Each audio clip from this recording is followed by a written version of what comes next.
আল্লাহ বলেছেন ভয় নেই, তো এর মানে তো আসলে দুনিয়ার কোনো কিছু আমাদেরকে ভয় দেখাতে পারে না। ইন্নাল হামদুলিল্লাহ নাহমাদুহু ওয়া নুসাল্লি আলা রাসূলিহিল কারীম, আম্মা বা'দ। আউযু বিল্লাহি মিনাশ শাইতানির রাজীম, বিসমিল্লাহির রহমানির রহিম।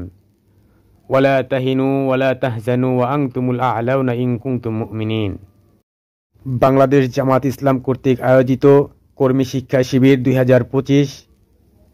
আজকে আমাদের মাঝে উপস্থিত আছেন আমাদের শ্রদ্ধেয় ভাই জনাব মোহাম্মদ নেয়ামুল করিম, এবং এখানে আরও উপস্থিত আছেন বিভিন্ন ওয়ার্ডের দায়িত্বশীল কর্মীবৃন্দ।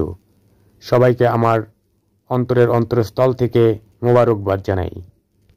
আল্লাহ পাক রব্বুল আলামিন পবিত্র কোরআনে ইরশাদ করেছেন, ভয় নেই তোদের, চিন্তাও নেই তোদের, যদি তোমরা প্রকৃত মুমিন হইতে পারো। যেহেতু আল্লাহ বলেছেন ভয় নেই, তো এর মানে তো আসলে দুনিয়ার কোনো কিছু আমাদেরকে ভয় দেখাতে পারে না।